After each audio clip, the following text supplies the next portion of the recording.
so much for filling this room. This is actually thrilling. My name is Jensina Hawkins, and we'll get this out of the way right now. I actually am chair of the Eugene Police Commission. Tonight I am not here as a police commissioner. I'm here as an Asian business owner living in Eugene. And we have, who have agreed to take questions from the community this evening, we have the chiefs of police, obviously Chief Skinner with Eugene Police, Chief Shearer with Springfield Police. Jenny Jonak and I will be tossing questions at them. Please feel free to raise your hands, submit questions as well. Let the chiefs know what we're thinking about. I believe we will also have a representative from the Oregon Department of Justice who will be able to provide some resources. She won't be taking questions, but she'll have resources available as well. Jenny Jonak is a 4J board member and also a fellow Asian American and very active in the community, which is why this thing came together. All right, Jenny. All right, well, I just want to say thanks to everybody very much for coming. We have a lot of you have shown up, including local electeds. We really appreciate your being here to provide that support to our community. And I want to thank both chiefs for being here. I'm going to go ahead and start with some questions that we've prepared, but as we continue towards the end, you guys please jump in with audience questions. I'm going to start with, can you tell us more about the burglaries or crimes targeting Asian Americans that have occurred so far in the Eugene-Springfield area? The first thing I'm going to do is I'm going to maybe ground us a little bit in kind of where we're at right now. Some of you in this room may have been victims of these crimes, and some of you may are here just out of interest on how you can prevent being a victim of a crime in the future, or just interested in what's going on. We are very, very much still in process of investigating certain crimes. There's going to be details that we are not going to share for fear of disrupting that. The other thing that I would say is that this is not a unique issue to Eugene. This is a nationwide effort, and a nationwide effort where law enforcement professionals across the country have made connections in several different states with this particular type of crime that's happening. And so anything that we discuss here, especially with the media here and some of the social media things that we're doing, it can not only affect our ability here to successfully identify suspects and be able to prosecute them, but can also affect other jurisdictions. And so I'm gonna be a little bit careful about how we talk about this. What I can tell you is, I can tell you a few things around some of the timing that we have been dealing with. We've been in this space looking at these crimes for about a year now, it feels like, with a couple of different waves of burglaries that have happened that have targeted Asian American homes. One of the commonalities that we've seen here, and I think that what we're seeing, I feel comfortable saying that we're seeing nationwide, much like in other crimes, is the amount of research and effort and planning that went into these burglaries is significant. This is not a smash and grab crime of opportunity that we see in many of our other crimes. This is a very calculated, very well researched, very intentional set of crimes that have occurred. And the one commonality, aside from at least here in Eugene being Asian American, is the presence, or at least the assumption of affluence of our victims.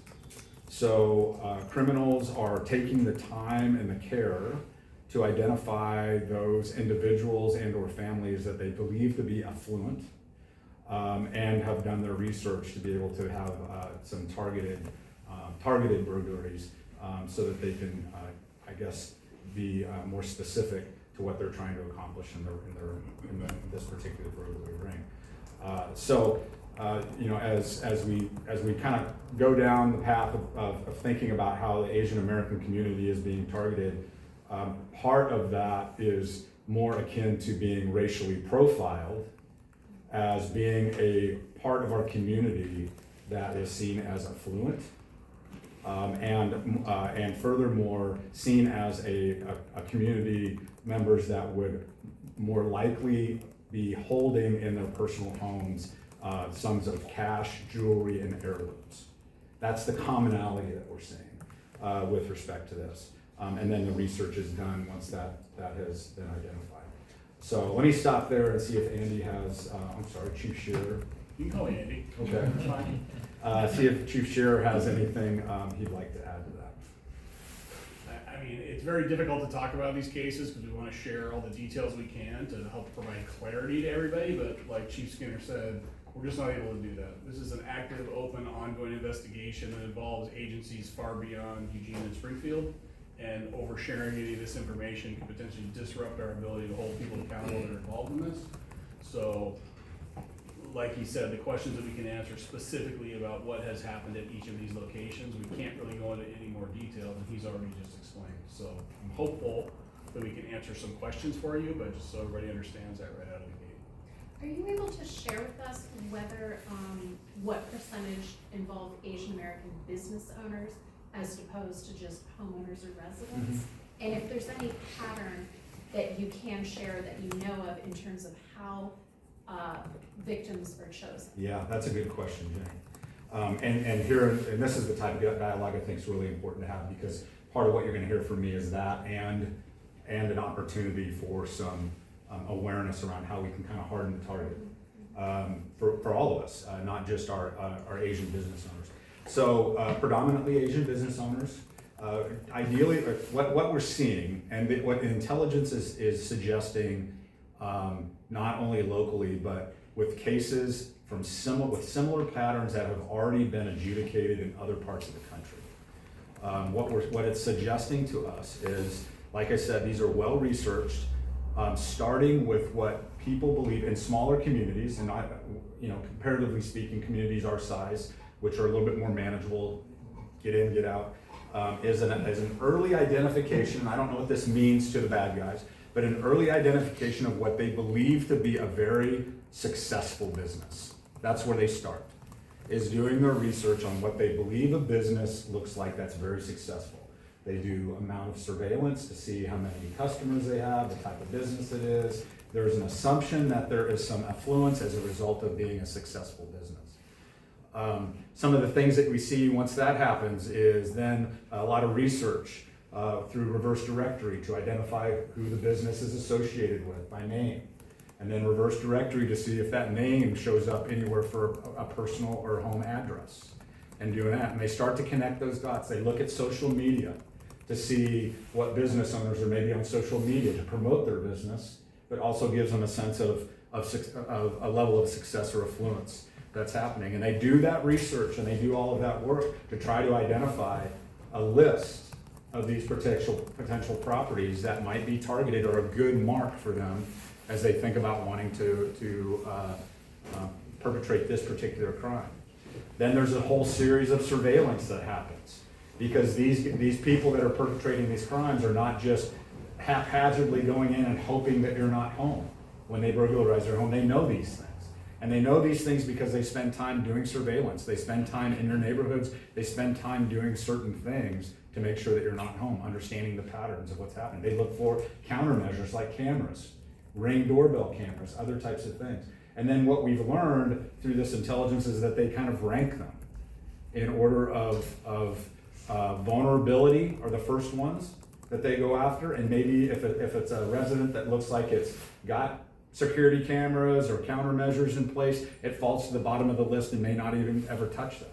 And so you can see how intentional this is when they do these types of things. So there's a lot of types of things that we can do, crime prevention things that we can do or be mindful of as we learn how they identify their businesses or their victims, that we can learn from that maybe we can kind of employ in our own lives to help kind of harden that target. And we can certainly talk about that. I just don't want to suck up all the air in the room without Andy getting a chance to talk about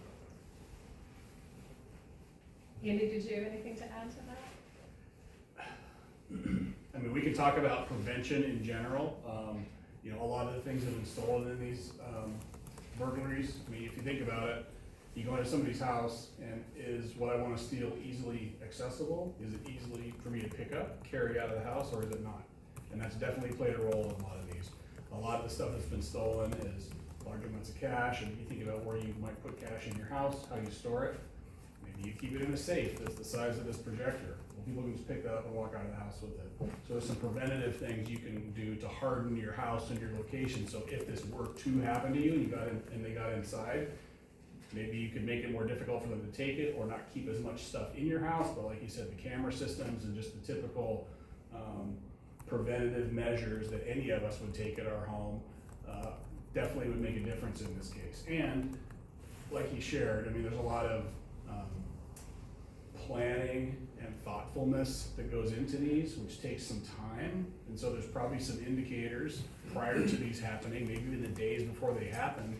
And so I think to be diligent neighbors in the communities that you live in and pay very close attention, and not that you're gonna be profiling anybody in particular, but if there's a car parked across the street from a house that has never been there before, and somebody's sitting in there, and it looks like they're watching your neighbor's house, and it's something to pay attention to and make note of, and potentially even call to somebody, go talk to that person. Maybe something, it may not, but I think it's happened often enough that I think we need to be very diligent as neighbors and communities to look out for each other.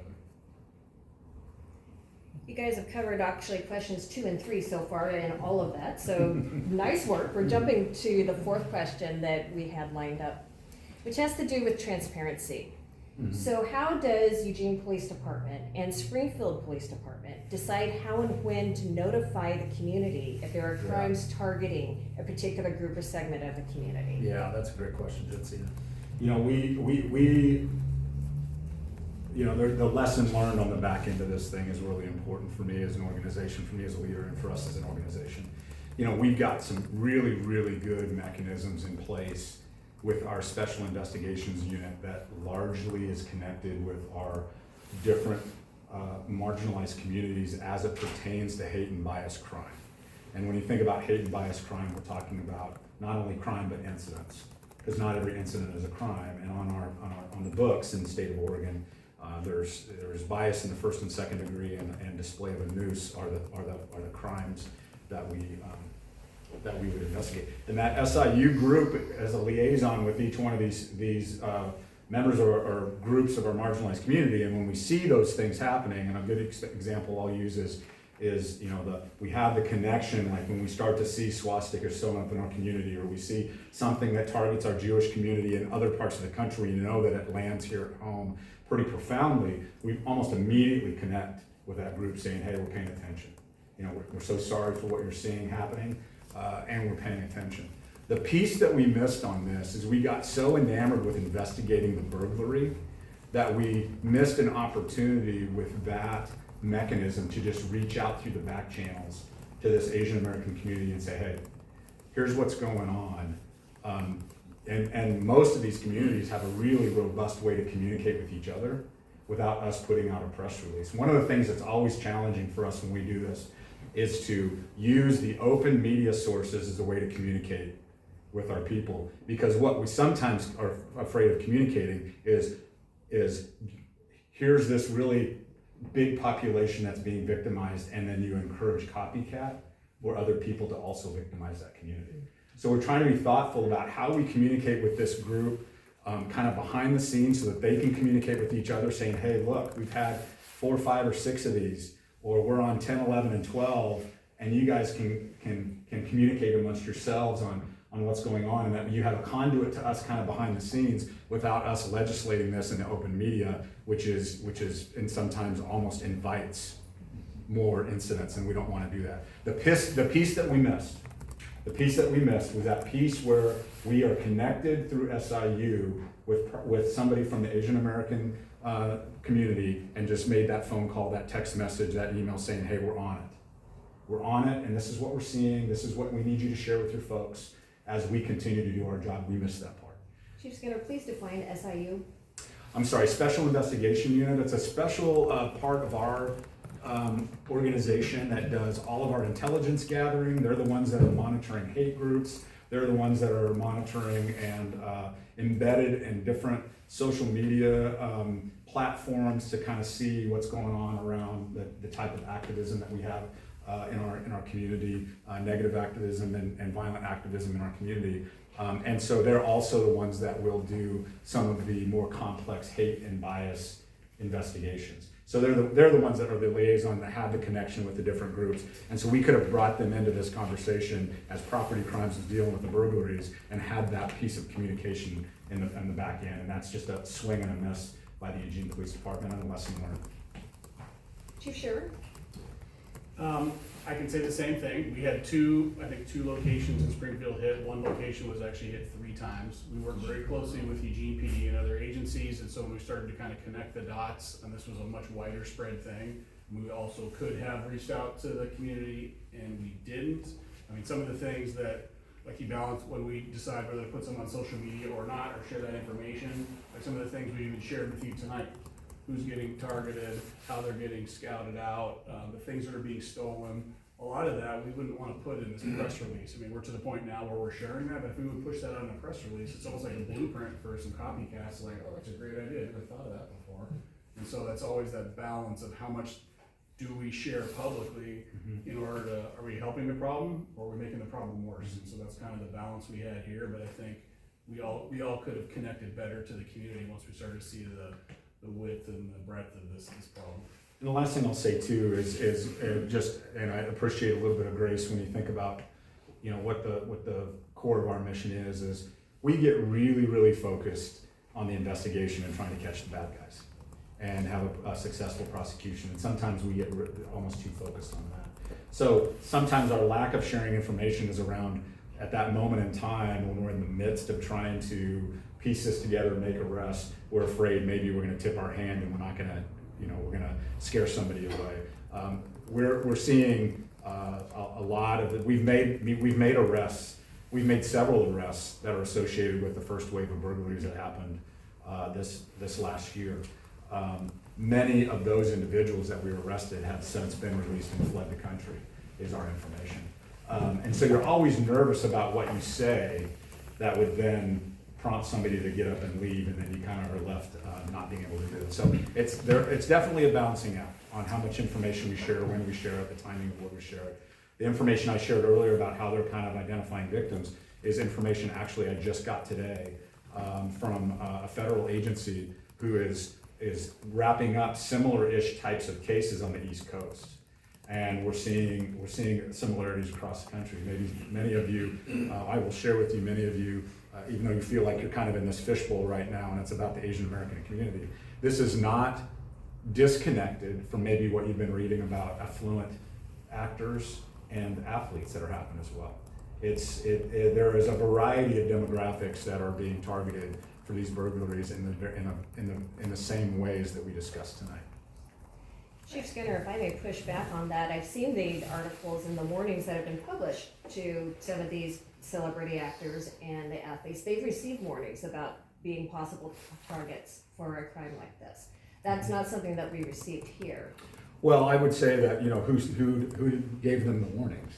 That's the problem, is that the national media gave them the warnings. What we don't know is we don't know when it's an isolated thing. We don't know what the individual PD did or didn't do. I'm not suggesting that the way they did their warnings was right. What I'm suggesting is we could have done our warnings, but I would have not done it the same way publicly. I would have done it very privately, letting people know so that we could have done our job. So that's, if they want to publicize nationwide that Travis Kelce's home was burglarized and poor Travis Kelce, then that's on them. For me, like I said, our swing in this is that we should have connected with this group much more privately, sharing what was going on as opposed to airing this out in the general public media. Do you guys have, going forward, do you have plans for how to collaborate with the Asian American community? You have a lot of people here who are very interested in that. What can we do moving forward together to try to keep people informed and safe? Here's the challenge. I mean, so the answer is yes, Jenny. I mean, we've got resources and we've got ways that we can help create an environment of deterrence and crime prevention for all of our community members, to include our Asian American community members. Here's the piece that we won't be able to do is we can't help the fact that you're successful. And we can't help the fact that people are paying attention and looking for victims that are successful, and that's across our entire community. What we can do is we can try to better understand your individual circumstance and help you problem solve maybe some strategies on how to harden that target. Like for instance, if you're a successful business owner and somebody wanted to do a profound amount of research, how easy is it to get your personal address versus having a PO box attached to it? You know, there's some of those types of things. Have there been nuances where Uber Eats or Grubhub has delivered food to your house and you're not home and you didn't order it? Do we hear about that so that we can follow up with that? Or does that just feel like a one-off? Because what's happening is those food services are being ordered, and in the notes section it says knock several times. And what do you think they're trying to determine? As they sit across the street and watch Uber Eats come to your door and knock several times, suggests that you're not home. Those types of things we can work with. We can bring awareness to that, and we can work with our community members on how we kind of harden the target and be able to find a way for them to report that, so we can start gathering that intelligence and that information. Because I'll be honest with you, a really well planned out burglar, we're never going to be in the right place at the right time to intercept that person. So there's other things that we need to do to be able to try and prevent that from happening. Are you seeing any instances where there may be burglaries of individuals that are perceived as affluent? Because I know that is very much a stereotype of Asian Americans. Yeah. And in fact, you know, it's pretty hard to tell sometimes from a business, from social media and things like that, how profitable it actually is. Well, I mean, I guess we could reverse engineer this. I mean, it's, you know, of our successful business owners that have been burglarized, you know, that you're never going to really be able to do anything to fight the perception of whether or not you have money or don't have money. I mean, you could have been in a situation where you were victimized as a burglar and there wasn't anything in the house because you chose not to keep anything at the house. To answer your question, it's hard for me to say whether or not we have burglaries happening all over the city. You know, we're a big enough city, 180,000 people, 50 square miles. You know, burglaries are going to occur, and they're all shapes and sizes. Everything from smash and grab crimes of convenience to a really well thought out, organized group like this one is. So it's hard to say whether or not people that aren't perceived as affluent are also being victimized of this, because I guess the answer is yes, we see it happen. I'd like to pause and see if we have any questions from the community. Yes, sir. I'm curious, I mean, Asian is kind of a broad swath. Can we narrow that down to a demographic? Is there a particular subgroup or, I mean, of folks that are being targeted so that one could maybe look at, oh, I belong there, I should have extra attention to that? You know, the analytics around it, I don't have it at my fingertips. Like, for instance, what would be important to know is if it's only restaurant, people that own restaurants. I would say restaurants seems to come up a lot, so I'll say that's a trend. Restaurant owners is a trend. But I'd have to look at the analytics and see what is each individual business and see if we can connect the dots on that. The one commonality, regardless of your business, is whether or not you're perceived as being a successful business. And we're seeing that nationwide, where people are in these smaller communities trying to identify what they perceive to be successful business. And I don't know what that means to them, like from a bad guy's perspective. I don't know what that means on what success means for them. I do think that, and this is just my sense, is that I do think there's some racial profiling here that extends to the Asian American community, to include our East Indian part of that community, that there is a higher propensity to keep jewelry and cash at home. And I think that's the perception that they've held, that make it more attractive to target your home than to target your business. So that's what I would say about that. You mentioned a business being hit multiple times. Have any homes been, or individual homes been hit multiple times yet? We have some repeat It's ones. mostly, we've had 2 locations hit in Springfield. One of those was a residence that was hit 3 times, the same Oh, house. that's almost nice. Yeah. A residence hit 3 times, you Yeah. said? And it actually wasn't until they figured out the second or third time is when they actually figured out something was missing. So sometimes they come home and they don't even realize that anything's missing, and then they'll look for whatever's missing for days or weeks, and then they figure out it's not there anymore, and then they report it, so it's not like we know about it sometimes within minutes or even hours of it occurring. David? Excuse me, 3 times in what span of time? No, here, let me look. It was between twice in February and then a third time in October. So several months. David, did you have a question? Yeah, so first, I'd like to say that my comments are my own. I am the president of the Asian Council, and thank you for taking the time to be here and thank you for everybody participating. That being said, I just have a few comments and questions. My first comment is saying, thank you for all the EPD and the SPD does for the community. I do know it's not an easy job. I'm not here to blame anyone for anything. I'm here to learn how to best collaborate. So I just have a few questions in regards to that, so hopefully you can give me a second.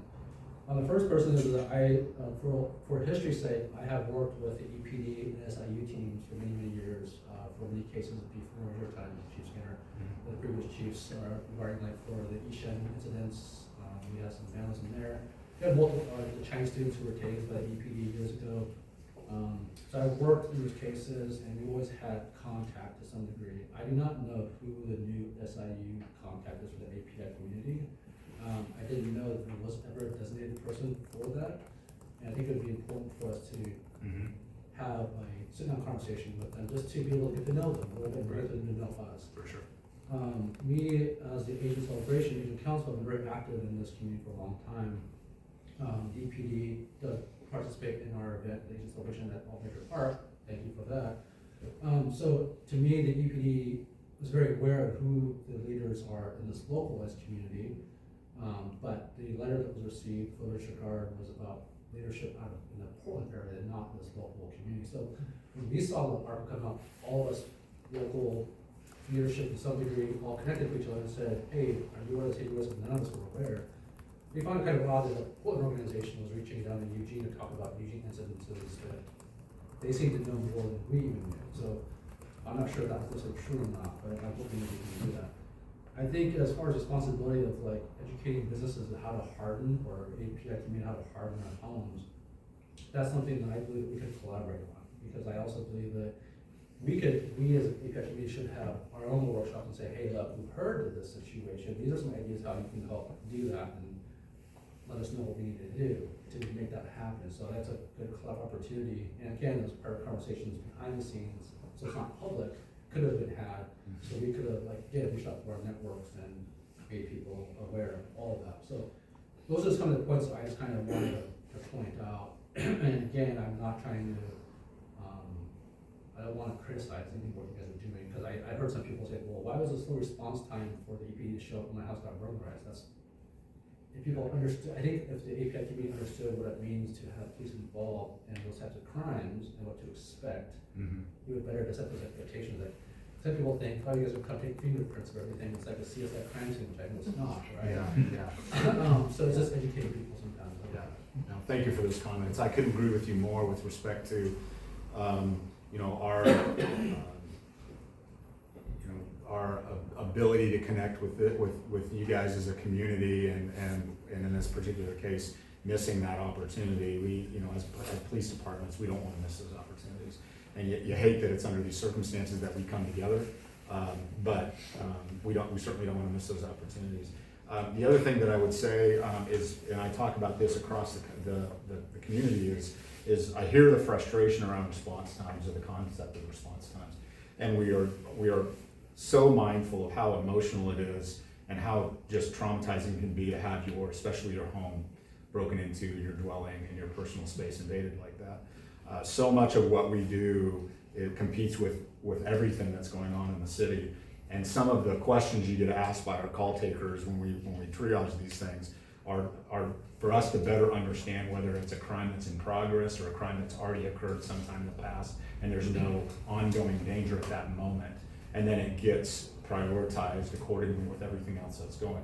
Now, having said that, it doesn't feel any better to have to wait an hour, 2 hours for an officer to arrive. I certainly understand that. But just know that when we ask those questions, it helps us better prioritize whether this is an ongoing, in progress life property safety issue, or this is I came home after a day of work and this is what I found. I'm not sure what's even missing yet. I just found something broken into, and that there's some more, what we would perceive as discretionary time to get to you so that we can get to other things that are happening that are in progress. So, I'm mindful of how emotional it can be to go through this.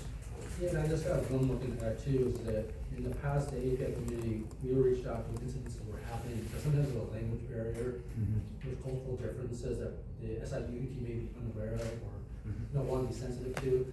So, as we as a community use you as a resource, we should also be, looking to us as a resource as well, because we're more than happy to collaborate and support any of your efforts. That's great. Thank you very much. Councilor Groves? Thank you. First of all, I appreciate everybody being here, the two chiefs, and responding to people's questions. My question is, are there resources available in your respective agencies to help with vulnerability assessments? Where they actually look at where your risk is, shrubbery that should be cut back, that type of a thing, maybe advice on locks for windows, doors. We have a locks program. It's typically for people that are either lower income or elderly that need new locks put on their door, their house gets burglarized, the door gets kicked in, and they don't have the means to fix it. We have volunteers that will go out a number of days a week and work on those and install those at no cost. So it's a little different than what you're talking about. But if somebody were to want an assessment, a physical assessment of their property, maybe they got a big house and they are pretty affluent, they just want our opinion on how to better harden their location, we will do that as we have the resources to do it. It's not like we have a set up program for that, but if somebody were to call SPD and say, hey, I live in the city, I'm concerned, I'd love to have somebody come by and give me some advice on what I can do with my house, we'll make every effort to make time to go and spend time to do that for sure. The Eugene Police Department has a group called the Community Engagement Team. It is formerly known as Crime Prevention. We've rebranded it as Community Engagement because they do so much more than just trying to help prevent crime. This is many of the people that participated in the different celebrations and the different types of things that we do here in Eugene.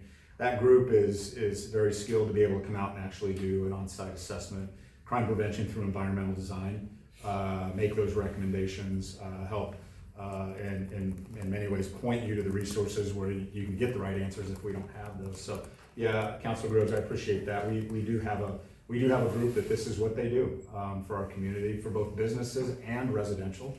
So it doesn't matter what it is, we have a resource for it. What's the best way to request that? What I can do is Sherry Nelson is our supervisor of CET, and what's easiest is you can either email her, which is a super easy email. You can certainly connect with me, and I can pass that along. I'm always funneling things to these different teams when I hear from community members, so I'm happy to do that as well. Thank you. Chiefs, I'd like to return to Mr. Tam's question about a contact within the SIU, as you referred to it, Chief Skinner, and then Chief Shearer. Does SPD have someone assigned specifically to work with our community? I'll go for it. We have a community outreach coordinator that unfortunately just resigned about a month ago, so that position is absent. That would have been the person that would be my go-to. That said, we absolutely are available. You can go to the website, you can email the chief, you can email any of the lieutenants, all that information is on the website, and reach out to us at any time if you want to get together and have questions, have us come present in a group, share some of this information. We are always open to doing that, and I think opportunities like we have here tonight to build some of those relationships that maybe we didn't have before is a great way to kind of start down that path. Is there any advice for people who live outside the urban, part of Eugene or Springfield? I know that the Lane County Sheriff's Office has to cover a tremendous amount of territory with relatively few people, and I don't know if that makes some of the people living there more vulnerable to this kind of crime, especially since some property crimes just not even reported. That's a great question. I mean, outside the city limits of Eugene and outside the city limits of Springfield, that's where our focus is, because the people of those cities are paying for our services and the people in the county are not. We are good partners with the county. We will help them as we can, but there probably is a little bit of in that, I guess, solitary environment, there probably is a little more room maybe for some things to happen that people don't see or the neighbors can't see. That may be an advantage we have living in a more urban area. You know, you have people, you have neighbors that can watch out for you, and that is a challenge out in the country. We you know, and again, the rural areas, like the traditional rural areas are really a tough one to have a positive influence on. But, you know, in Eugene, in and around Eugene, we've got some more urban areas that are county pockets that we are well positioned to respond to in the event that something's happened, and we have responded to. It's not unlike the fire department models where, you know, if they need a second engine company, they're going. We'll go and hold down the fort, so to speak, until the Lane County Sheriff's Office can arrive. A good example of that is up in the Santa Clara River Road area. Some of that is county property technically, but the city of Eugene often, if needed, will drift up there and be able to do that. So it's not kind of an all or nothing type of answer to your question. It just kind of depends on where it is. That's in the county. Can you tell us about the level of collaboration that you have both with Eugene and Springfield and with the Lane County Sheriff's Office, with Oregon Department of Justice, FBI? What I would say is, I would say the level of collaboration is kind of ebbs and flows depending on the issue. This organization, my organization, does not have a robust presence as task force officers, much like some of my agencies had up in the Portland metro area. There's not a lot of those types of collaborative things that are happening in the Lane County area. Having said that though, our FBI partners, our HSI partners, Homeland Security and Immigration partners, DEA partners, are often in our building, and we're collaborating with them on a case-by-case basis. I can share with you, obviously, that this particular issue, this issue of burglaries, this national issue of burglaries, is being resourced by the federal government as well as local law enforcement, and so we continue to collaborate with them on this issue as well. Are you seeing any escalation to go beyond property crime, whether at the local level or in patterns that are occurring at the national level? Escalation in the sense of Like personal injury. Exactly. I can't say that I'm aware. I'm not either. I mean, I like I said, I think what we're seeing is that these things are so well researched and so well orchestrated that the point of that is to have that happen without somebody being there. In very few instances, I can share, in very few instances, and I think there's only maybe one, and it wasn't even, and I don't think it was in Eugene, it was a home invasion type of situation, which means somebody's there. It was that brazen that they actually broke in when somebody's there. The majority of those are done, I think, with the purpose in mind is to not have a confrontation with somebody. Because then you get in, you get out, you disappear into the community and out of state, and you don't have that possibility of having an eyewitness to what happened. Yeah, they've obviously been very successful hitting houses where nobody's home. Right. If they were hitting houses where people were home and doing robberies and kidnappings and things like that, it'd be a whole other level of attention, and they probably would not have been nearly successful. So I think they're doing this pretty intentionally. Between Eugene and Springfield, do you have an estimation of the total amount in the past year, specifically for the Asian American community? Our number is 13 total so far. We had a couple of waves. We had a first wave, and we made 6 arrests on that first wave to hold those folks accountable. Then we had a little bit of the second wave. And the second wave, we are up to our eyeballs right now in that investigation. I'm very hopeful, let me put it that way. Chief Sheriff, what about Springfield? Yeah, we've had, like I said, we've had 4 burglaries last year related to this, and 3 of those were at the same location. So 2 locations hit, but 4 different times total. Yes, Tracy? Oh, thank you. So I actually wanted to ask, one of the vehicles that was associated with a previous burglary was spotted on my curb several times in the past couple of weeks, and I called 911 and I called the sheriff's office. I have never heard back, and at one point, we even walked right next to that vehicle to take photos of the license plate, and the driver was hiding, ducking under the wheel, and he just got up and drove off. So it was a very close encounter, but I don't know how I could get any feedback on our reports. Yeah. What jurisdiction are you, where do you live? You don't have to give me, are you in the city of Eugene? Yes. Okay. And so, a couple of things. Did you call non-emergency dispatch? We're gonna work this problem real quick here, so hang on. I called 911, who then told me to call the sheriff's office. Oh, then, do you live in the county? Yes.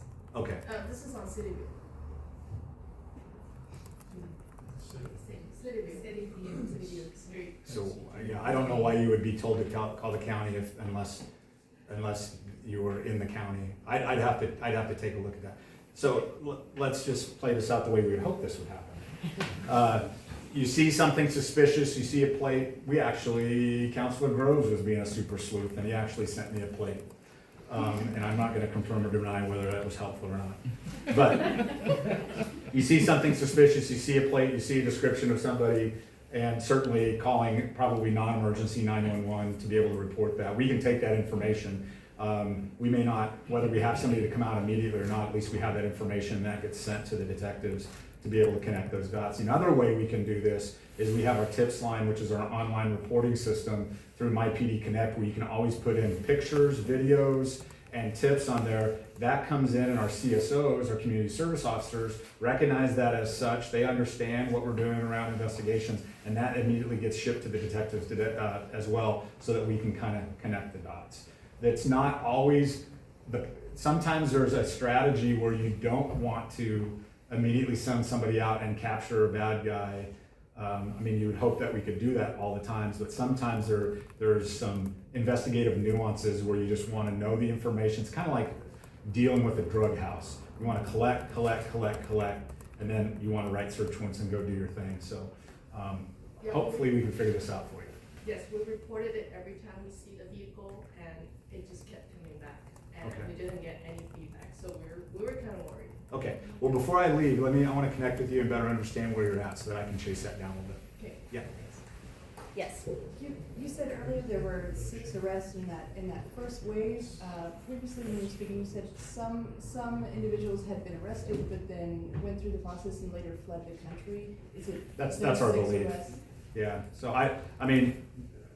what I can tell you is that we've made a multitude of arrests. I believe it was 6.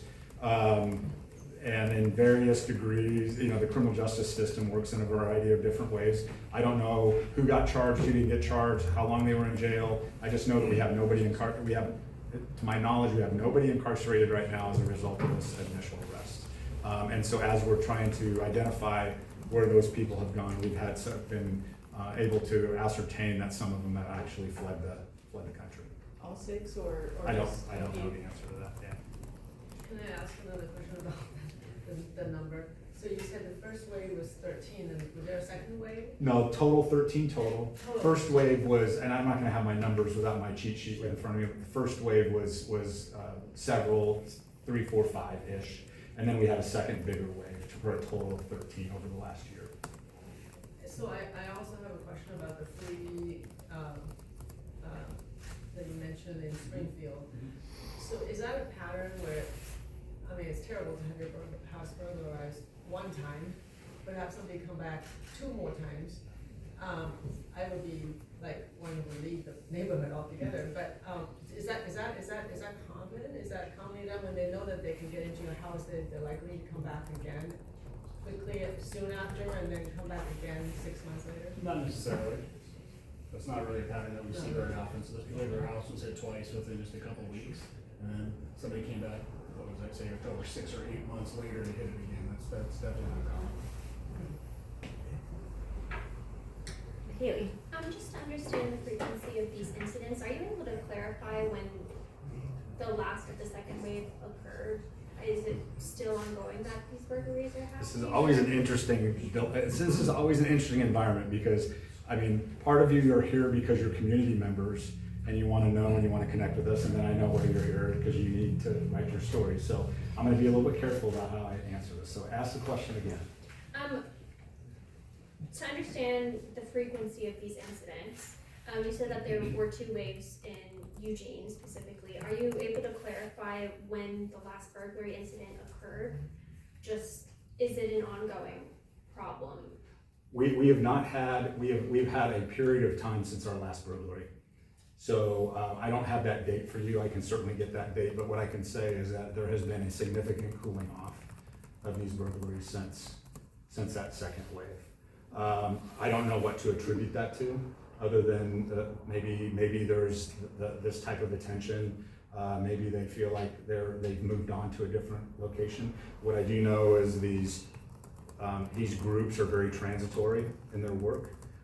Same groups are targeting multiple communities. It's not like these are Eugene folks that are targeting Eugene community members. So we haven't had one in a while.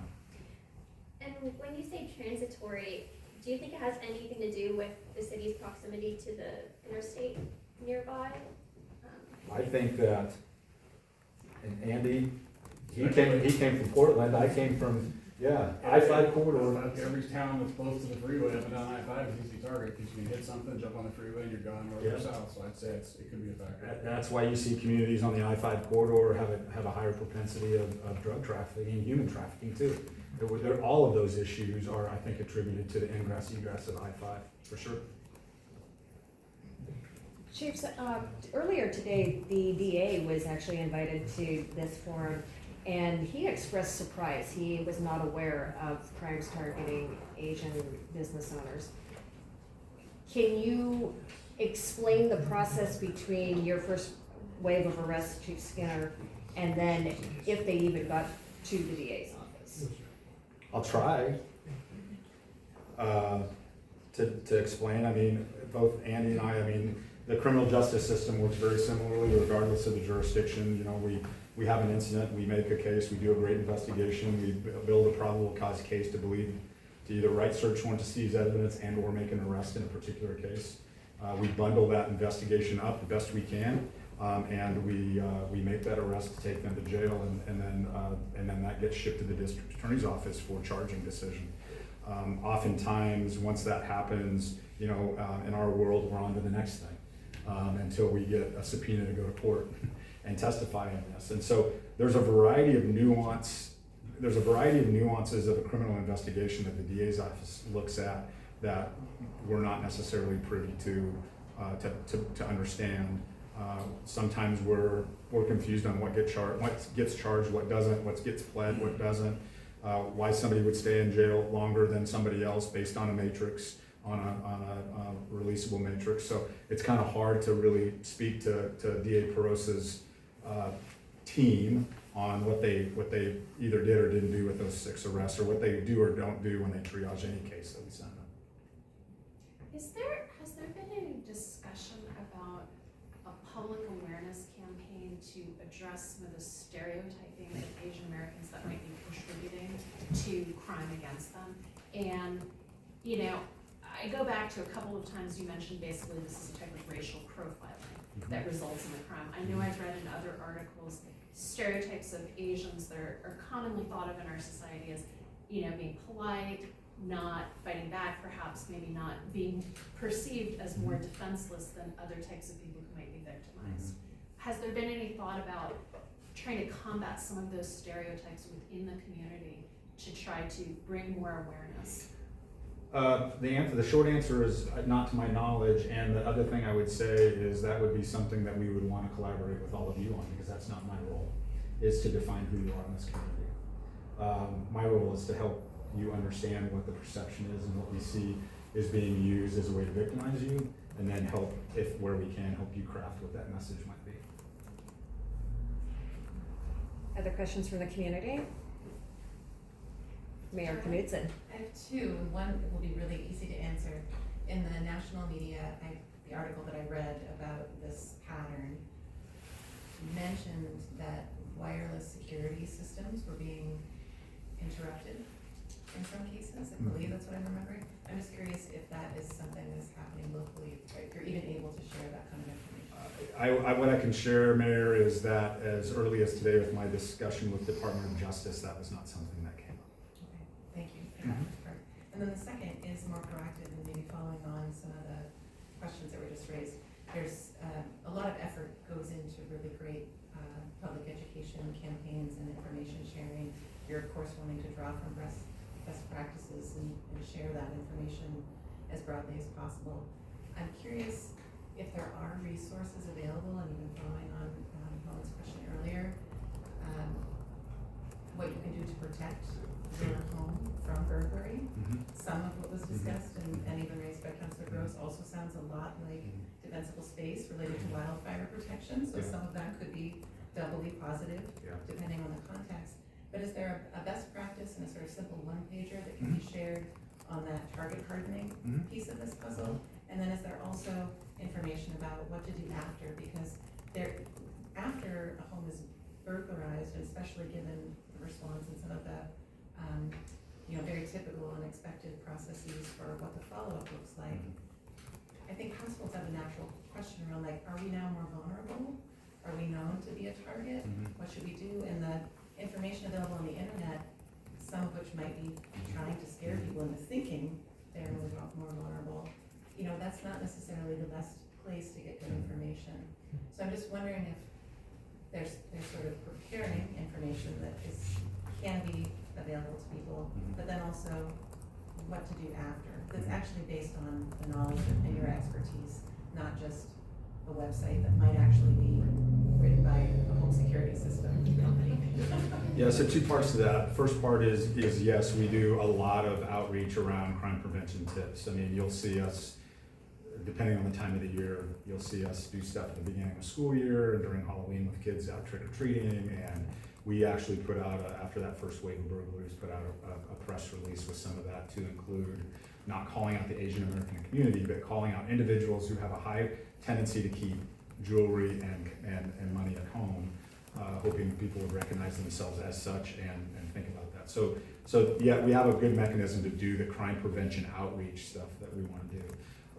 The victim care or the victim-centered approach to what we do is a little bit more nuanced for us, and I don't know if we have victims in this room or not, but I'd be interested if we did, how that felt as you navigated that process. So what we hope happens, and what I thought I heard was communicated to be my detective division, is that we were very, very closely connected with victims to get just one-on-one with victims, making sure that they were either kept in the loop or communicated with or understood what next steps with. So some of that victim-centered approach happens very quietly behind the scenes between an investigator and a victim, and not openly communicated and broadly communicated to people.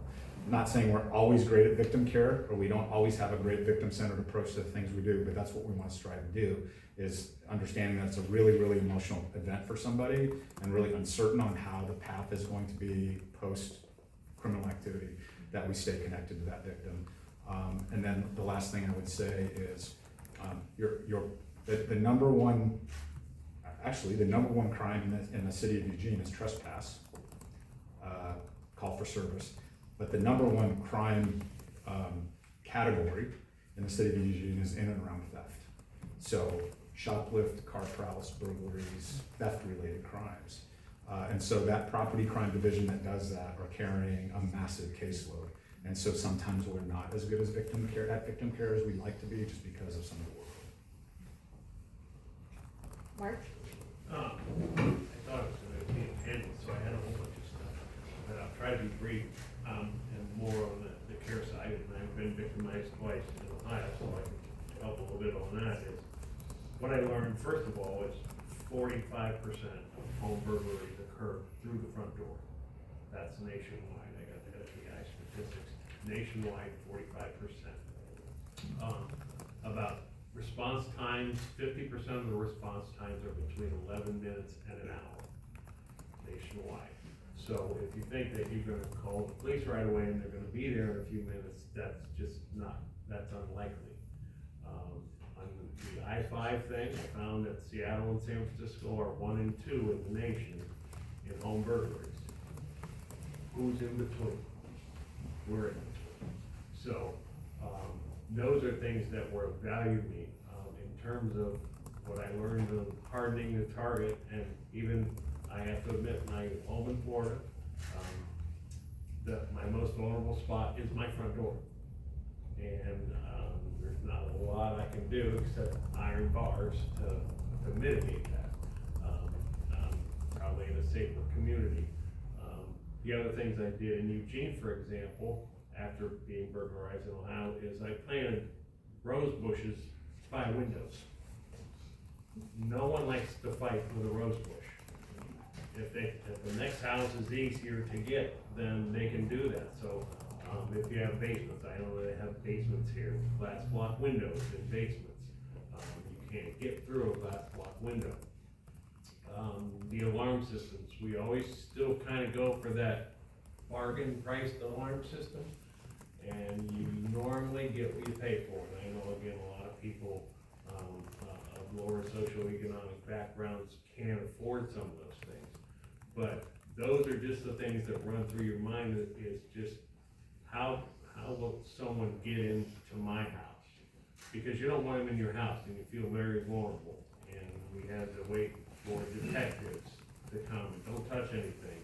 Meanwhile, it's February and the glass is broken and I can't touch until officers come or somebody comes to board up those windows and things. I think that's that greater sense of vulnerability. But I suppose everyone can do just a better job, and I know Chief's crew is very vigorous in helping people harden their targets, but there are things that you can do yourselves that help make you less vulnerable. The bad news is, and actually Eugene is better than the national average, only about 1 in 7 home burglaries are solved.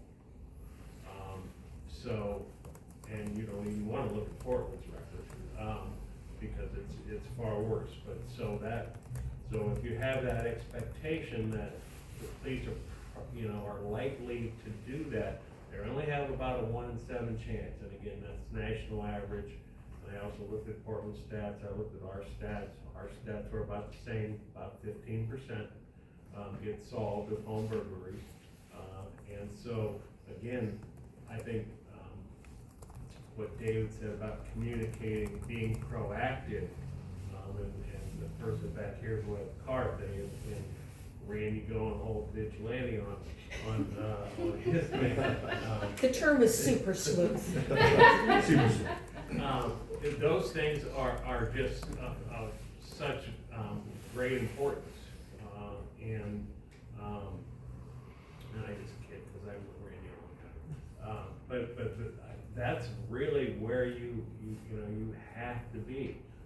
Things like finding out how much money a business makes. That's so easy to look up, especially for someone, as Chief says, who are sophisticated in targeting people. You can go to Dun & Bradstreet and I can find out how much money your business, how much your gross revenue is in a matter of minutes.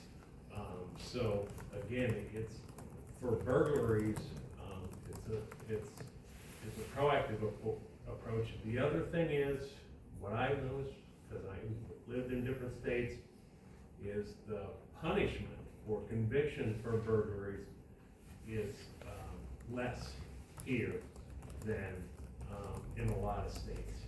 And they tend to even equivocate home burglaries with business break-in, as I call them, breaking and entering. And I think that there should be some consideration for advocating for harsher penalties for home burglaries, because it is, you feel very vulnerable, and it is an invasion of your safe space. And so we can all be more proactive about that. I guess I have to ask this as an animal lover. Have you found dogs to be 100%. Okay, an effective deterrent? 100%. Dogs are actually one of the first things that burglars look for. Mr. Hawkins, we're getting a dog. So, that's honestly, dogs, and if you're like my dog, he thinks he's a big dog. He's not, but he's loud, right? And I always know when somebody's at my front door. But that is actually one of the things that is part of the scouting mission. Cameras and dogs, interestingly enough. If I could take a moment and give us a plug as a group, one of the things that we lack in the Eugene Springfield area is we have not been great about leveraging technology. to help us do our jobs better. One of the things that both Eugene and Springfield are collaborating on now, and it actually was going on in my department today, is there's two areas. Number one is how we utilize drone technology to be able to get on station much quicker to see what's happening. And we're working on some legislative changes to help us utilize drone technology in the event that you feel like you have a suspicious circumstance or a prowler or something going on, that instead of waiting to drive a car, we can fly it, look at it, call you on the phone, let you know what we're seeing. But maybe more importantly is the presence of LPR technology, which is license plate reader technology, in fixed locations that help us identify suspect vehicles that we know we're looking for and the pattern of suspect vehicles in our community. This area is sorely behind from a technological perspective on helping us do our job. And I know Eugene and Springfield are both gonna have it. I think what you'll end up with at the end of the next 6 months, hopefully, is an integrated system that we can both look at each other's data and we can see, we can do things like this burglary prevention and burglary apprehension, to include Amber Alert, Silver Alert, missing and endangered, hot sheets, stolen vehicles, all of the stuff that we need to do. And I'm excited about the technology that I think we can do together. It's one of the most valuable technologies out there. I've been all over the country and met with big cities, and they say you need one piece of technology to help fight crime. It's license plate readers, more so than even shot spotter, if you've heard of that, and different camera systems. License plate readers are invaluable because you place them at strategic locations around the city. Somebody is doing a burglary, and if a neighbor gets a picture of a car or a plate, those cameras are strategically placed. We can know right when it jumped on I-5, which direction it went, get a picture of it potentially. They really connect the dots on a variety of different crimes and these burglaries that we're talking about here today, I think. Because you've seen, we have some pictures and license plates of some of these suspect vehicles, and having that technology out there, knowing kind of what path they took, which direction they went, really is invaluable for us. Chiefs, talk to us about the race component of this. At what point do these get treated as race or bias crimes? And are they filed with the DA's office as such? There's only, like I said, there's only 3. Now there can be, from a prosecutorial perspective or a sentencing perspective down the road, there can maybe be a race component that could be an aggravating piece to a sentence. And I don't know enough about it to speak any more about it than that. But on the front end of that, the only race or bias crimes that we charge are bias in the first and second degree, or display of a noose. And display of a noose is fairly self-explanatory. Bias in the first degree is based on your perceived race, religion, basically your protected status. You are assaulted based on what somebody perceives you to be. Is that a physical, personal assault on That's a your personal assault. It has to person? be an assault. Significant, substantial injury or substantial pain, injury or substantial pain is an assault. And that's bias in the first degree. Bias in the second degree is the same precursor types of elements, but results in your property damage. So it mostly mirrors your property is damaged because of your perceived race, ethnicity, religion, gender, sexual orientation, that type of stuff. Those are the 2 things, bias first and the second degree. So when we look at these, we charge the burglary, which is actually a felony. In some cases, if it's burglary in the first degree, which is your home, that's one of the higher class felonies, we charge the felony. But there's no connectivity to a bias, or there's no connectivity to a hate crime in Oregon revised statutes. Because you're obviously not, if you're assaulted, you're assaulted, but that's a different conversation. But in these, there's no assault based on that. And it doesn't fit neatly in the bias in the second degree piece, because the property damage wasn't, generally speaking, wasn't specifically predicated on who they believed you to be as a person. It was property damage as a way to enter your house so they could perpetrate the crime of burglary. And so we'll probably never get a connectivity for a hate crime with, in this case, a burglary of something, because really like I said earlier, the first threshold you're meeting is whether or not you're perceived as being affluent or wealthy. Because we have many Asian Americans in this community that are not victims of burglary. And I would suggest maybe in some cases, It's because they're not perceived as robust of a victim as maybe somebody that is perceived as having large quantities of cash, jewelry, heirlooms in their house. So I'm not sure how we connect those dots. Looking at some of the cases across the country, the perpetrators were very frank about saying that yes, they were targeting Asians because they had a perception that the Asians were weaker and less likely to defend themselves. Does that fall within the category for that bias in the second degree? Not neatly. If someone is being targeted simply because of what we look like? Well, but when you say targeted, what I guess you'd have to make the case that the property damage that was done. So what if they get in without creating any property damage? Because in the state of Oregon, it's specifically around property damage. Is taking property considered property damage? That's considered theft. So it just doesn't fit neatly. I'm not disagreeing with you that there's not some tangential connection there. I totally go where you get what you're saying here. I'm just saying based on Oregon revised statute, it's a really, really tough connection between the two.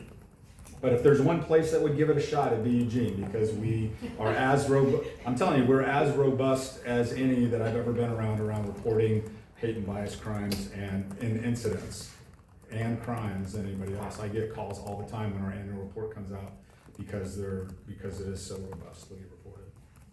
David? Well, I was gonna add to that topic too, that a lot of it's being culturally educated, I guess, right? Because I know of a couple of API communities that are very cash heavy because the type of businesses that they're in, or like you said, jewelry oriented.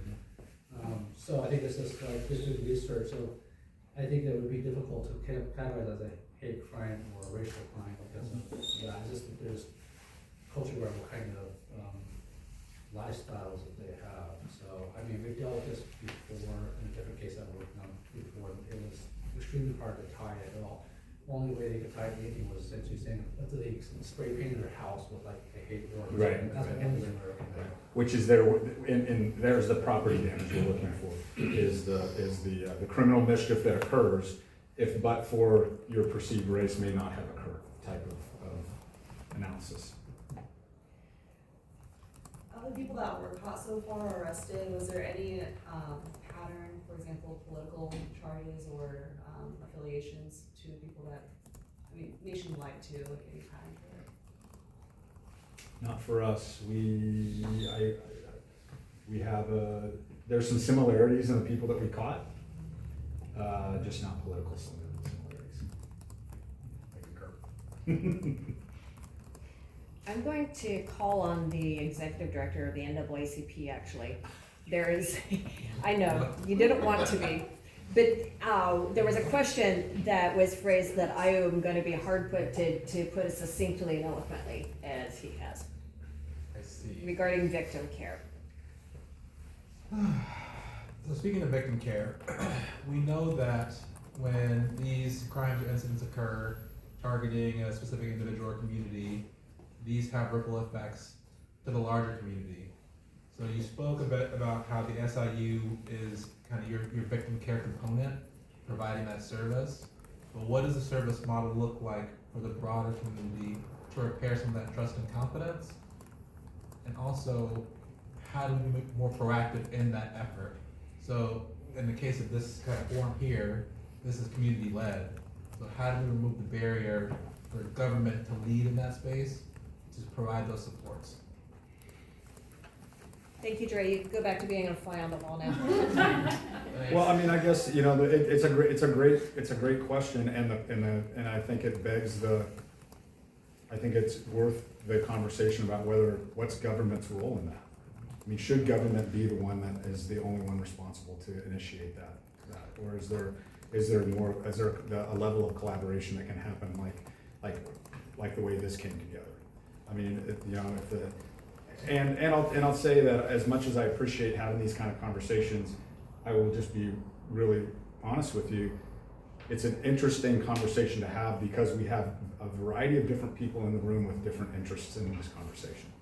So it's not like I'm having a conversation with my Asian American community.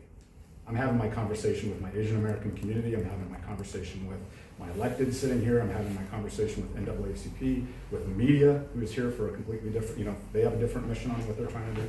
So, you know, if I were to redo this all over again, I would love to facilitate a conversation, at least a much more relational conversation with my Asian American community. So for me, it's like, how do we generate that? How do we generate the energy around that happening first and foremost? You know, I don't have a perfect answer for you, Dre, on this, other than to say that, I mean, you know, having been here almost 7 years, I'm not sure I've ever declined an invitation to any tough conversation that we've needed to have. And so I'm always available. And if we could rewind this and say, Chief, we would have, if what you want to say, what you would want to say is, Chief, we really wish you would have instigated this conversation rather than us. I'm okay with hearing that too. David? I'd actually further that question back is, well, two parts. One is, I think, understanding, you know, I worked at state level, city level, county level with EPD and so forth. Understanding whose roles and responsibilities to do what. So my question would be back to you as NAACP. Has NAACP seen a program where the police or city have offered these care services, or does that NAACP? Because I feel personally, that that's something that we as a community need to step up to do if those people reach out for support, right? I wouldn't expect EPD to do that, but maybe you have seen other programs I haven't seen. I'm just questioning how that would work. That is a bit of a loaded question for me in particular. So, looking at the city of Eugene as an example, so historically what the city has done is lean into its Office of Equity and Community Engagement. So when these things pop up, that office be the first to reach out, engage the community, and be that collaborative space with EPD and the rest of city government. The challenge with that in this current space, how do I phrase this nicely? That office in its current state has burnt a lot of community bridges. So the community at large is not confident in that office's work and that office's leadership. And so they don't engage with that space as often as they used to. And so it's left a lot of folks in isolation, both internally and externally. There's a lot more that we can have off the record with that conversation. I'm just interested in learning and understanding what is expected of like EPD or the city to provide the care services. Like what should be expected of them? Because I feel like cities and EPDs only have a certain amount of capacity to do certain things. So that's why I'd like to probably have an offline conversation to discuss what that will look like in your opinion, to see how we could maybe ask for a better support system, or we have to develop those systems internally ourselves. I'm always a believer of addressing the topic and taking care of our own if we have to, not on others. I will say that one of my first emails was to the city's Office of Equity and Community Engagement, and the reply that I received was that it's in the hands of EPD. I mean, was that the question of what the case was, or was that the question of what is the city doing to, what sort of resources does the city offer, what support is being offered? And because it was in investigation by EPD, it was handed off to them.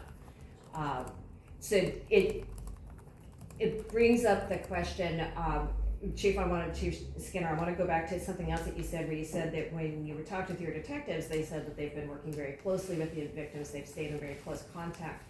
I would like to point out that I think that what a very busy detective thinks is close contact may be very different from what a victim feels. Absolutely, is close contact. We deal with that concept and grapple with that concept more specifically with our domestic violence victims. We can never give enough victim care. There's no question about that. So I'll never tell you that we do an adequate job. Mayor Knudsen had asked if there's a one-pager available on how to make your home defensible. I would like to follow up that question. Is that one-pager available in multiple languages? Certainly can be. I'm not sure that we've openly publicized it in various languages. I think probably undoubtedly we've gone English, Spanish, which are two largest languages that we speak here in Eugene. But yeah, absolutely, we can do that. And we've, in the instance we've needed to do something that's a little more specialized, we've connected with those communities to make sure that our translation, or our stab at a translation actually lands the way it needs to land. Because we've learned that when we think we got it dialed in, we really don't, so. So regarding language, when we've talked a little bit about a possible language barrier with the victims. Mhm. What is the best way to communicate if we do have that language barrier? What does EPD and SPD offer that is culturally proficient and have that language translation effectively, quickly, and hopefully as efficaciously as possible? I can speak to SPD. I mean, we encounter people where English is not their primary language all the time, and we use Language Line. All the officers have their cell phones with the Language Line app on there. We can use Google Translate. We can call Language Line and actually have an interpreter on the phone, interpret back and forth. And so those are the two primary ways that we have to communicate. If it's more of a longer term investigation, we're gonna have somebody come in and do a sit down interview or something like that. We have contracts with in-person interpreters that would come in and help with that. Very similar. I mean, we've gone as far as family members that have been brought into investigations to help interpret because the victim feels comfortable with speaking through their particular family member. You know, we're growing an organization that's as diverse as it's been in a while. We speak a ton of languages within the Eugene Police Department. Undoubtedly, there'll be a language that we don't speak. We actually have a really fun story from the World Championships during one of the road races where we actually have an officer that spoke some African dialect that we never knew he could speak, and actually got an injured participant some help. So we effort to be able to speak as many languages as we possibly can, but yeah, we're pulling out all the other options as well. And I will say that I agree with David that I think the collaboration and coming together to support the community, I think we're starting that in this room, but I think it does fall on us to build that and to continue building that relationship with law enforcement as well.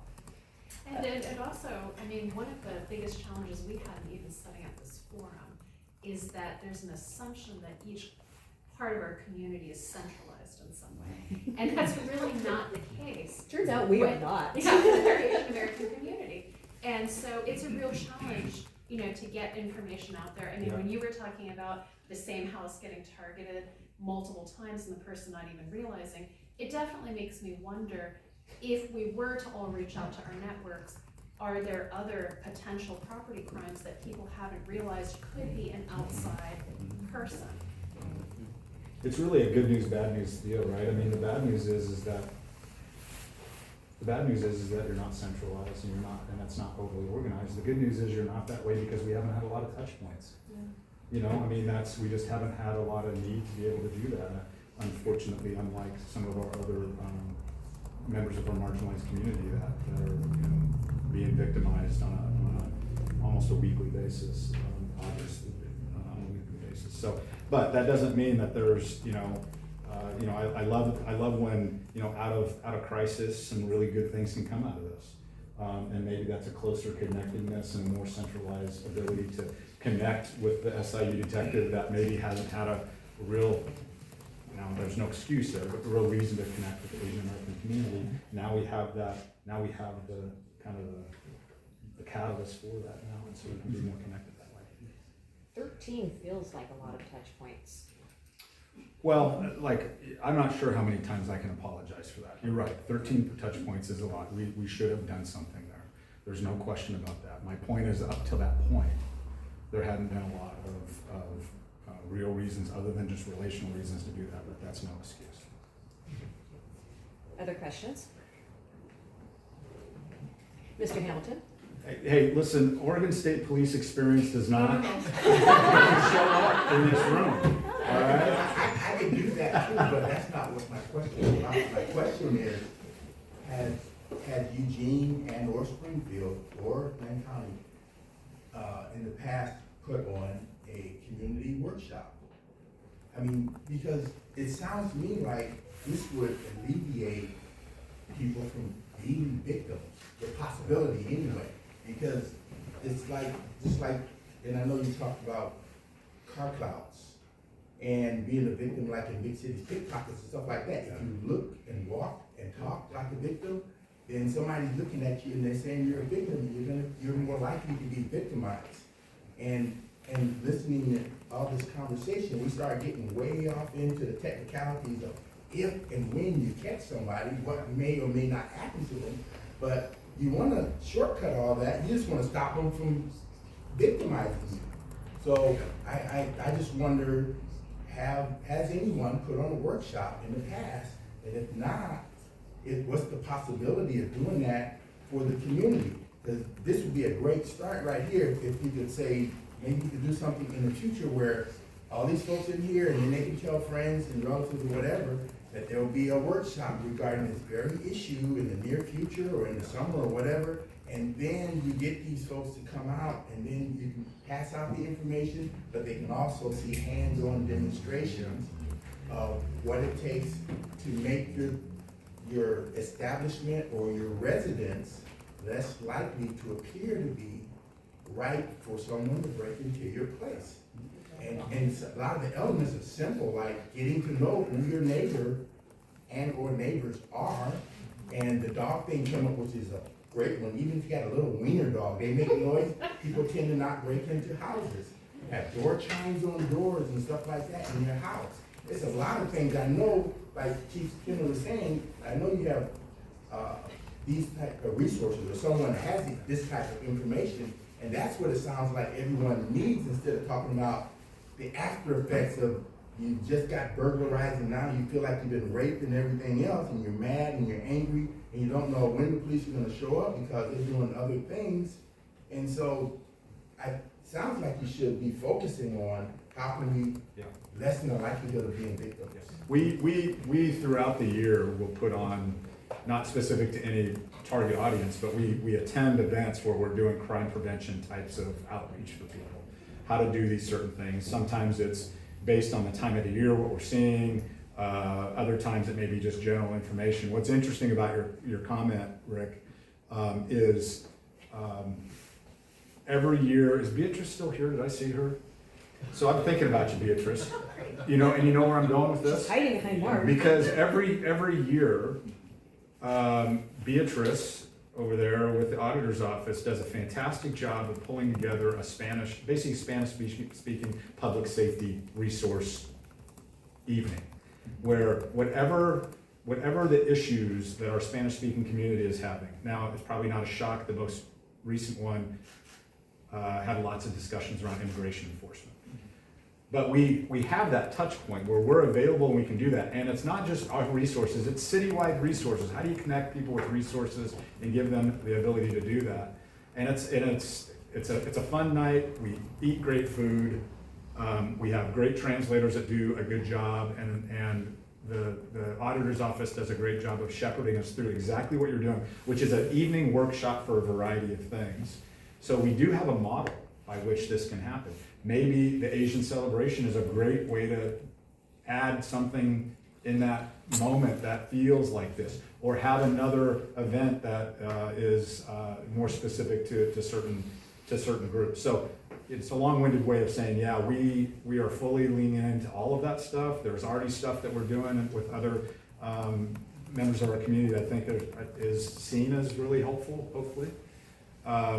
And we have really bright people that know how to pull these things together and put these things on. So I think we're open to all that. I just think that would be great for everyone sitting here, because, I mean, are there any other police officers in the room here? If you've been in law enforcement, you go to these complaints a lot, and you hear all kinds of stories, and you see property, and you have an idea of what looks right for the picking and what doesn't. And I think to educate the general public on these type of things I think it would do wonders.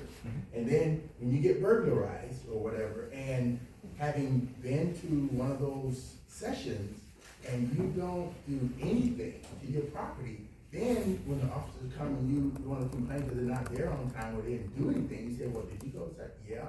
Did you do anything? No. Well, then you kind of facilitated that. That's not to take the responsibility from officers responding, but we need to educate ourselves. That's all I'm saying. Yeah. David? I was just gonna say, I think, 2 points is that, my belief is that humans are reactionary, right? So if we were aware of the situation, like this plays out differently, like if you were behind the scenes made aware of the situation, and we as a council, our board, we could have said, hey, this is happening on community, let's put on a session together, let's host a PD or SPD to come to this event, tell us about how to harden the situation, right? So that's the past tense. But going forward though, it'd be good to know, again, SID region, having an annual event just for whatever, but right now, as we know this event's happening, just again, more people would attend an event, how to harden their home, because they now have a fear of things in the back of their mind due to awareness. That's what I'm gonna say to that. So I'm just saying, I think it'd be great.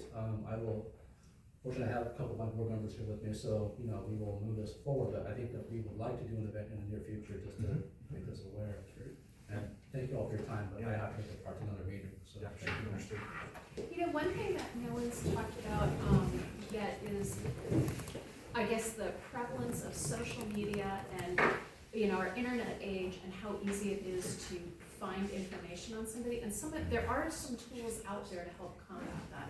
There's also like social media etiquette for what to put and not put online. And also there are some services, when I first ran for office, unfortunately, if you're a person of color, you are more likely to be targeted for all kinds of things. And so ColorPack and other organizations will actually distribute resources to people running for office. And one of those is a service that scours the internet and looks for connections with your home address and works to take them down. And it's pretty amazingly effective. If you do a search of your name and your address, you might not find any results anywhere. So even being aware of things like that out there can be super useful. Yeah, no, agreed. And I'm the last person in the world to lead this discussion. If my 17-year-old could come lead this discussion. But I will tell you, it probably wouldn't, maybe it does shock you that I have no social media presence at all as a chief, and for that very reason. And I will tell you that my driver's license reflects my business address, not my home address, for those reasons.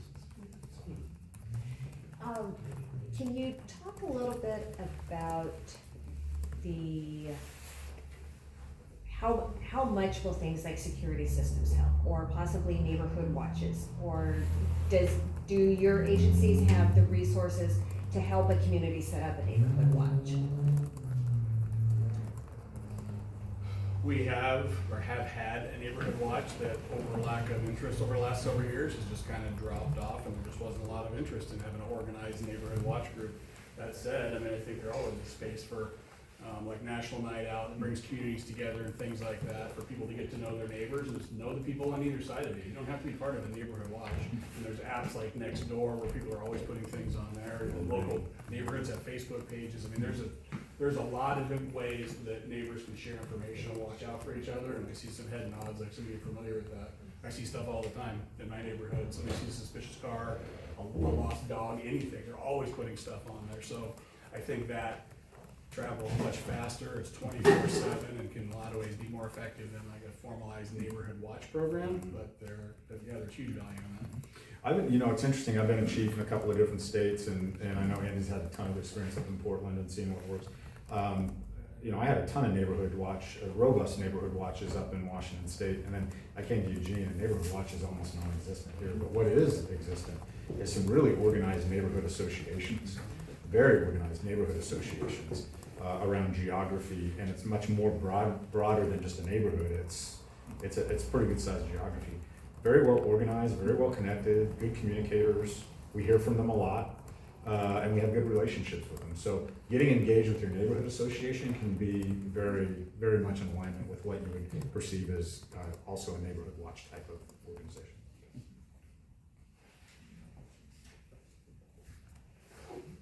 I would actually like to point out that the City of Eugene next week, is it next week, Beatrice, or the week after? Week after, I think. Anyway, on the 28th, the City of Eugene has been doing a series of listening sessions, and on the 28th is one for the Asian, Desi, and Pacific Islander community. And this is an opportunity for us to go and tell the City of Eugene about some of the things that are concerning us, why it matters. Obviously, we would love to for the law enforcement officials to also be aware of what's going on with those. So I have several of these informational things. It'll be at City Hall, I believe. It actually doesn't say, but I'm guessing it will be at City Hall. I'm looking at Beatrice because she's the only one I know that has the information. I was the messenger, so this is from the Office of Equity and Community Engagement. But yes, so I think that what the city's trying to do is hear from this specific sector of the community to better their community engagement processes for the future. And so it tracks with what we're talking about with, we want to know how to engage with these communities, and so that this is a starting point. Thank you, Beatrice. Councilor Yates, have any questions? Yeah, I just wanted, it's not a question, but I just wanted to thank Jensina. As you all know, she serves on our police commission. I serve with her, and Randy actually is gonna be joining us on the police commission, and she has been an invaluable voice, for herself, but also for the larger, Asian American community, and she has done events like this, because of her seat there and hearing things about the community. And we are looking for more members. We currently True have story, we have two vacancies. Two vacancies, and I think the CRB has a vacancy. Okay, on the civilian review board. So if this is your wheelhouse, if you're interested in learning more about our law enforcement and system and being part of policy discussions or reviewing our police action, this is a great time to get involved, and I really encourage anyone to don't be hesitant. Please do apply, and if you have questions, you can reach out to us. I know Jensina would be happy to answer questions about her service and what it's like, because it really does make a difference to have a diverse group of people at the table. Thank you, Counselor. Well, I guess in closing, big thanks to the Asian American Council for sponsoring this. Thank you to NAACP for collaborating on this. Thank you so much to our panelists for coming and being willing to answer the tough questions and talk to the community. And thanks to everybody here for showing up. Thanks, guys. And please help yourselves to snacks and Yes.